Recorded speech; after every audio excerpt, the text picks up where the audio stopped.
शिक्षक वृंद आणि या कार्यक्रमासाठी नियोजन आयोजन जे सर्वांनी केले ते सांगुळवाडी ॲग्रिकल्चर कॉलेजचे सर्व कृषी दूत आणि त्यांच्यासाठी हा कार्यक्रम आयोजित केला आहे ते आपल्या शिकवणे 1 नंबर शाळेची सर्व मुलं, या सर्वांचंही मी स्वागत करतो आणि थोडक्यात मार्गदर्शन करतो. शेती कोण कोण करताय तुमच्यापैकी? अरे वा, म्हणजे जसं आपण म्हटलंय की ठीक आहे, हात खाली करा. जसं म्हटलं आपण की 70% आपल्या भारत देशातील किंवा आता आपण कमी थोडं करू की 60% म्हणून जनता किंवा आपली लोक आहेत ती शेतीवर आधारित आहे किंवा आपल्या भारताच्या अर्थव्यवस्थेमध्ये आपल्या शेतीचा महत्त्वाचा वाटा आहे. आणि त्यासाठी आता आपले जे शेतकरी आहेत, आता तुम्ही बघत असाल ना, पाऊस लागतोय ना भरपूर. आता लावणी कोणी कोणी केली आहे? सगळ्यांनी केली.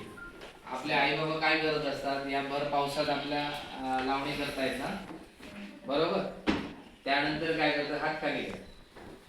त्यानंतर ज्यावेळी कापणी असते त्यावेळी काय असते? ऊन असते, बरोबर.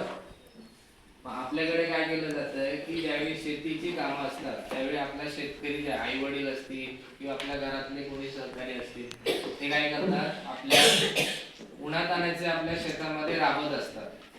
आता या शेतकऱ्यांच्या योगदानाबद्दल आपण त्यांची कृतज्ञता आपण काय केली पाहिजे? त्यांचे आभार मानले पाहिजेत ना, बरोबर. ऐकताय ना?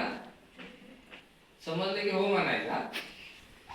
आपण जे शेतकरी आपले आई वडील असतील किंवा शेतकरी असतील, ते शेती पिकवतात, शेतकरी शेती करतात म्हणून आपण अन्नधान्य खातो ना, आपल्याला खायला मिळत आहे ना, बरोबर.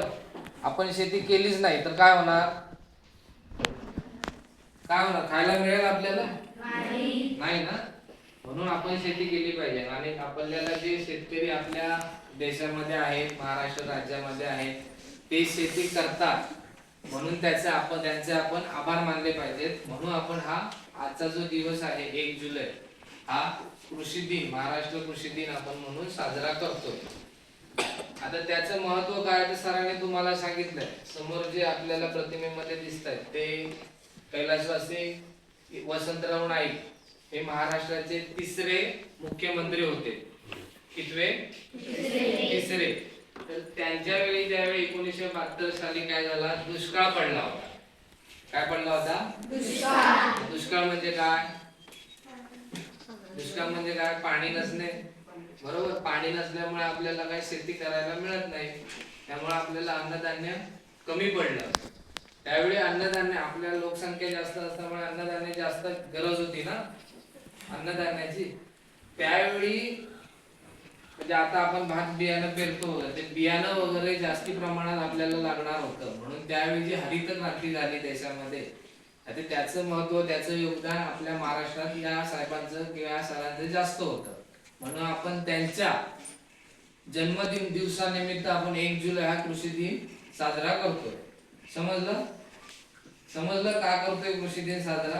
आता दरवर्षी आपल्याला, आता तुम्हाला एक बांधावरची शाळा म्हणजे आपल्याला कळलं पाहिजे ना मुलांना की शेती कशी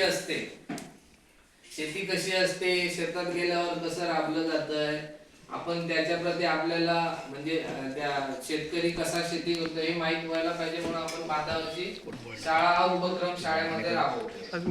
समजलं? तर आता आपण सर याच्यानंतर काय करणार? आता जास्तीत जास्त जर शेती आपल्या घरामध्ये करत नसेल, आता काही जणांच्या जवळजवळ 60% मुलांनी हात वर केले की आमच्याकडे शेती आम्ही करतोय. आपल्या घरी जायचं, घरी सुट्टी दिवशी आपल्या आई वडिलांना, आपल्या घरातल्यांना शेतीमध्ये मदत करायची, बरोबर ना? करणार ना? आता आपण ज्यावेळी शेतावर आता बांधावर जाणार आहे त्यावेळी तुम्हाला मी एक पद्धत दाखवणार आहे भात लावण्याची. तुम्ही कसं लावताय आणि मी तुम्हाला दाखवतो, ती पद्धत आपण बघायची आणि घरात जाऊन सांगायचं की आपण असं लावूया. तर त्याचे फायदे पण मी तुम्हाला तिथे सांगतो. समजलं ना? ठीक आहे, धन्यवाद मला 2 शब्द बोलायला दिल्याबद्दल. आणि विशेष म्हणजे कृषी दूत जे आहेत आपले, त्यांचे सर आले नाही तुमचे? करुळा तुमचा तालुकास्तरीय कार्यक्रम आहे. तर कोण आहेत principal sir? Doctor Swapnil Olkar आणि गायकवाड सर. तर मी तुमच्या कॉलेजला आधी शिकवायला होतो, म्हणजे इथं जॉईन व्हायच्या आधी 2020 पूर्वी मी 18 ते 20 तुमच्या ॲग्रिकल्चर कॉलेजला मी टीचिंग स्टाफला होतो. त्यानंतर इकडे जॉईन झाल्यावरती मी ते सोडलं. त्यामुळे ॲग्रिकल्चर कॉलेजशी माझा आधीपासूनही संबंध आहे. सर आले असते तर भेट झाली असती.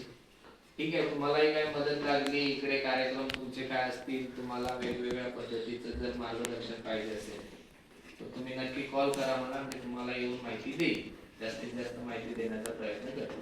ठीक आहे, धन्यवाद सर.